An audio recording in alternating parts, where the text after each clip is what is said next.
네, 안녕하세요. 네, 부자촌원생입니다. 이 채널에서는 경제적, 시간적, 정서적 자유를 얻기까지의 과정을 공유하고 있습니다. 썸네일과 제목을 보고 이 영상을 클릭한 여러분은 성공적인 투자를 못하고 있을 가능성이 높습니다. 비꼬고자 함이 아닙니다. 여러분뿐만 아니라 대부분의 사람들이 성공적인 투자를 하고 있지 못하니까요. 사실 그 이유는 매우 간단합니다. 멀리서 그 이유를 찾을 필요가 없죠. 환경 탓, 남 탓할 필요도 없습니다. 도마뱀의 뇌를 가지고 있는 인간이라면 어쩔 수 없는 것입니다. 하지만 비록 도마뱀의 뇌를 가졌다고 한들 우리는 성공적인 투자를 하길 원합니다. 이 영상을 보는 여러분들에게 시간 낭비가 되지 않도록 도움이 되는 인사이트를 공유해 보고자 합니다. 비열한 시장에서 성공적인 투자를 하고 싶으신가요? 그렇다면 도마뱀의 뇌에 자물쇠를 채우고 그 자물쇠를 여는 열쇠를 갖다 버리시길 바라겠습니다. 그리고 투자 결정이 감정에 좌우되지 않도록 하십시오. 오늘 영상은 제가 최근에 읽었던 비열한 시장과 도마뱀의 뇌를 읽고 배우고 느낀 생각을 공유해 보고자 합니다. 그렇다면 많은 사람들이 성공적인 투자를 하기를 원하지만 그렇게 하지 못하는 이유가 뭘까요? 성공적인 투자가 어려운 이유는 크게 두 가지입니다. 첫 번째는 바로 인간이 가진 도마뱀의 뇌, 두 번째는 비열한 시장의 성격, 두 가지입니다. 우선 도마뱀의 뇌부터 살펴보겠습니다. 인간의 뇌는 복잡합니다. 저는 뇌과학자가 아니기 때문에 간단하게 살펴보겠습니다. 간단하게 살펴보면 크게 두 가지 영역으로 살펴볼 수 있습니다. 전두엽의 피질, 그리고 도마뱀의 뇌, 이 두 가지 말이죠. 전두엽 피질은 이성적인 영역을 담당합니다. 반면 도마뱀의 뇌는 본능적인 영역을 담당하죠. 우리 조상들이 자연 환경에서 잘 살아남을 수 있도록 발달된 영역입니다. 도마뱀의 뇌는 우리 조상들이 식량을 얻고 맹수를 피해 생존할 수 있도록 도왔지만 현재 환경에서는 우리가 비합리적인 행동을 하도록 만들고 심지어 우리 스스로 자멸하도록 이끕니다. 본인 스스로 자신은 이성적이다 라고 생각하는 많은 사람들은 자신의 전두엽 피질은 다른 사람과 다를 것이며 완벽하다고 생각할 것입니다. 그렇기 때문에 당연히 전두엽 피질이 고대의 뇌인 도마뱀의 뇌를 완전히 통제 가능하다고 생각하겠죠. 하지만 그들의 생각과는 달리 전두엽 피질은 종종 완벽하지 않습니다. 심지어 본능적인 영역을 담당하는 도마뱀의 뇌가 우리가 생각하는 것보다 행동에 강력한 영향을 미치기도 합니다. 즉, 우리가 성공적인 투자를 하지 못하는 이유는 도마뱀의 뇌가 전두엽보다 강력한 힘을 가지고 있어서일 수도 있습니다. 도마뱀의 뇌는 두 가지 측면에서 투자를 손실로 이끕니다. 첫 번째는 집단의 생각에 순응하려는 욕망, 두 번째는 우리 감정이 금융시장의 기회와 잘 어긋난다는 사실, 이 두 가지 말이죠. 물론 도마뱀의 뇌를 길들이는 것은 쉽지 않습니다. 어렵다고 표현하는 것이 맞겠죠. 매우 어렵습니다. 이렇듯 인간의 뇌는 어쩔 수 없이 성공적인 투자를 어렵게 만듭니다. 그뿐만 아니라 시장 그 자체도 아주 비열하고 비합리적입니다. 여러분들은 비합리적이고 비열한 시장이 미우신가요? 합리적인 시장에서는 성공적인 투자를 통해서 많은 돈을 벌 수 있다고 확신하시나요? 그러나 시장이 이렇게 비열하고 비합리적이기 때문에 투자로 돈을 벌 기회가 존재하는 것입니다. 만약 시장이 매우 합리적이어서 모든 사람들이 다 같이 돈을 버는 게 매우 쉽다면 그 기회는 누구에게나 포착될 것이고 이에 따라서 돈 벌 기회는 금방 사라질 것입니다. 따라서 뛰어난 성과를 얻길 원한다면 시장의 비합리성을 그냥 이익을 얻기 위한 첫걸음으로 기꺼이 받아들여야 합니다.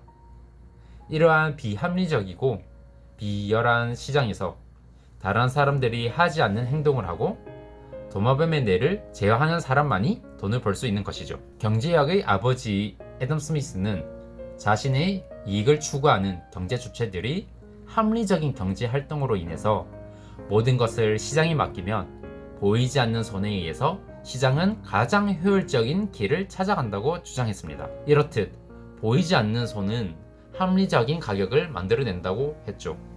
하지만 이 보이지 않는 손은 투자의 성공을 보장하는 세상을 만들지는 못했습니다. 현실의 시장은 비합리적이고 아주 비열하니까요. 앞서 말했듯 시장의 이런 특징이 여러분들에게 기회도 위험도 주는 것입니다. 이렇기 때문에 종종 가격이 비합리적으로 낮거나 높을 때 투자자들은 말도 안 되게 좋은 거래를 할 수도 있고 반대로 말도 안 되게 나쁜 거래를 할 수도 있는 것입니다. 누구에게는 기회가 될 수 있고 다른 누구에게는 위험 요소가 될 수 있는 것이죠. 결국 돈을 벌기 위해서는 보이지 않는 손만 믿고 가만히 있을 것이 아니라 우리 스스로가 움직여야 한다고 책에서는 말합니다. 도마뱀의 뇌가 영향을 미치지 않도록 말이죠. 다수의 의견에 따르는 것은 편하지만 이익을 가져다 주지는 못한다는 것입니다. 따라서 책에서는 모두가 낙관할 때를 가장 조심하라고 조언하죠. 그리고 투자자들은 실패하는 이상한 능력을 가지고 있다고 말합니다. 시장이 붕괴하기 직전에 낙관하고 강세장이 오기 전에는 비관하는 경향 말이죠. 제가 주식을 잘하는 것은 아니고 잘 하지도 않지만 많은 분들에게 직접적으로 와닿을 최근 이슈가 됐던 대표적인 낙관적인 주식 에코프로를 예로 들어보겠습니다. 사실 아무도 관심을 가지고 있지 않을 때가 최적의 매수 시기였고 지금같이 모두가 에코프로를 외칠 때는 매도 시기였습니다. 적어도 매수 시기는 아니었죠. 만약 모두가 주식에 낙관적이라면 주식은 좋은 투자 대상이 아닐 가능성이 높습니다. 특히 모든 애널리스트, 펀드 매니저가 좋은 주식이라고 말한다면 그 주식은 하락밖에 갈 곳이 없습니다. 반면 주식에 대한 비관주의와 우울한 전망이 만연해 있다면 이때는 주식시장의 상승을 예상해 볼 수 있습니다. 사람들에게 미움받는 대상에 투자를 해야 수익률이 높다는 것을 잊지 마시길 바라겠습니다. 1982년이 미국 주식을 사기에 가장 좋은 시기였습니다. 당시 주식은 보편적인 미움과 무시의 대상이었습니다. 이 책에서는 주로 주식에 대해서 다루고 있지만 다른 투자 상품도 마찬가지라고 생각합니다. 부동산 투자를 주로 하고 있는 저는 부동산 시장에 대입해 이야기해 보겠습니다. 제가 사회초년생으로서 첫 투자를 시작한 21년 상반기를 되돌아보고자 합니다. 당시는 전국적으로 매매가, 전세가가 동반 상승하고 있었습니다. 임대차 3법이 통과한 이후 처음 맞이하는 전세가, 매매가 동반 폭등 상승의 부동산 시장에서 많은 투자자들은 환호했습니다. 부동산 상승에 대한 강적인 믿음이 나타났고 집값은 당분간은 절대 떨어지지 않을 것이라는 믿음이 팽배했죠. 그러나 그때는 사실 매수의 시기가 아니라 매도의 시기였습니다. 반대로 22년 하반기, 23년 상반기에는 많은 사람들과 언론에서 계속해서 부동산 시장에 대해서 비관론적인 의견을 내놓았습니다. 물론 지금은 언론에서 부동산 가격 상승과 관련된 기사도 많이 다루고 있지만 불과 몇 개월 전만 하더라도 역전세, 전세 사기와 더불어 부동산 하락에 대한 믿음이 우세했습니다. 그때는 매도의 시기가 아니었고 매수의 시기였죠. 물론 다수가 낙관하는 시장에서 매도를 하고 비관하는 시장에서 매수를 하는 것은 쉽지 않습니다. 다수를 따르지 않고 스스로 소외된다면 남들과 다를 때 느끼는 감정적 고통을 받을 수밖에 없습니다. 부동산 시장은 도마뱀의 뇌가 부동산이라는 투자 자산을 싫어할 때쯤 비로소 다시 회복할 수 있을 것입니다. 그리고 저는 그 순간이 지금 이 순간이라고 생각합니다. 앞서 언급한 투자의 진리를 기억하시길 바라겠습니다. 다수의 의견에 따르는 것은 편하지만 이익을 가져다 주지는 못한다는 것 말이죠. 지금까지 운이 좌우하는 수렵, 채집 같은 조상들의 문제와 달리 투자에서 돈을 벌기 위해서는 도마뱀의 뇌가 가진 본능을 억제해야 한다고 말했습니다. 그렇다면 어떻게 본능적인 반응을 억제하고 비열한 시장에서 성공적인 투자를 할 수 있을까요? 책에서 언급하는 비열한 시장에서 이익을 얻는 4가지 핵심 원칙은 다음과 같습니다. 첫 번째, 다른 사람들과 다르게 행동하라입니다. 돈을 버는 한 가지 방법은 다른 사람들이 팔 때 사고, 살 때 파는 것입니다. 즉, 돈을 벌고 싶다면 다른 사람들이 하지 않는 행동을 하라는 것이죠. 하지만 인간은 타인의 행동을 똑같이 따라하고 무리의 일부가 되고 싶어하는 본능이 있기 때문에 쉽지 않습니다. 사회적 고립이 고통을 유발하기 때문이죠. 두 번째, 도파민 중독에서 탈출하라입니다. 우리 대부분이 과거의 승자와 사랑에 빠지기 때문에 앞으로 오를 투자 상품이 아닌 이미 오른 투자 상품을 사는 경향이 있습니다. 인간은 보상받았던 행동을 반복하는 경향이 있기 때문이죠. 이에 따라 우리는 수익을 냈던 투자를 사랑하고 손실을 냈던 투자는 싫어합니다. 따라서 올바른 결정을 내리려면 우리에게 감정적 보상을 주는 것과 정반대의 것을 선택해야 합니다. 세 번째, 감정적으로도 현실적인 투자 계획을 세워라입니다. 돈을 버는 세 번째 방법은 자신의 한계를 이해하고 실행할 수 있는 투자 계획을 세우는 것입니다.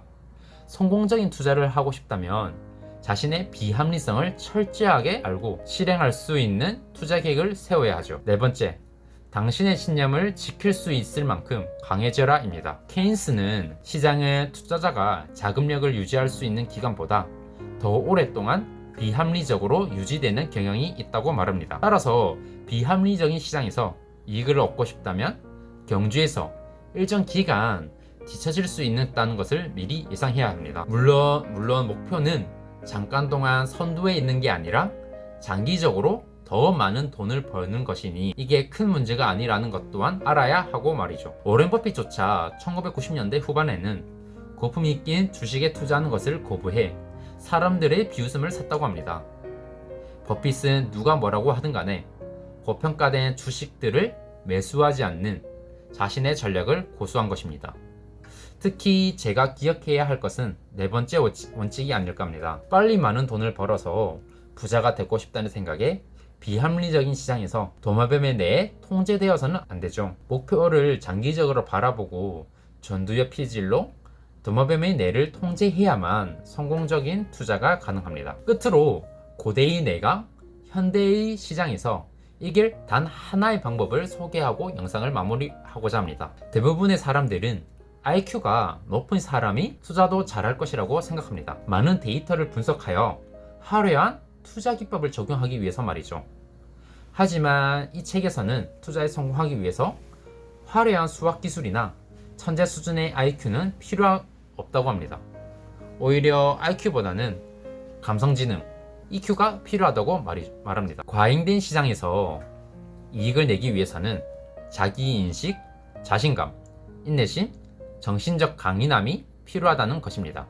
비열한 시장에서 성공하는 투자자가 되기 위해서는 워렌 버핏처럼 대중의 조롱에 용감하게 맞서며 오랜 기간 동안 저조한 수익률을 인내해야 하는 것이죠. 투자에서 성공하기 위해서는 감성지능을 이용해 도마뱀의 뇌에 족쇄를 채우는 일이 기본이 되어야 합니다. 그리고 희소식이 있다면 누구나 감성지능을 기를 수 있다는 것입니다.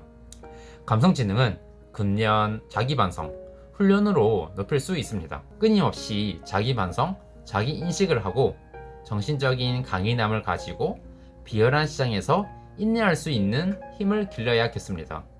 그렇다면 도마뱀의 뇌를 길들여서 비열한 시장에서 수익과 만족을 얻을 수 있을 것입니다. 오늘 영상은 여기까지고요. 이 책이 궁금하다면 한번 읽어보시기를 권해드립니다. 오늘 영상이 좋았다면 좋아요, 구독하기 부탁드리겠습니다. 그럼 긴 영상 시청해주셔서 감사합니다. 이상 부자천연생이었습니다. 네, 감사합니다.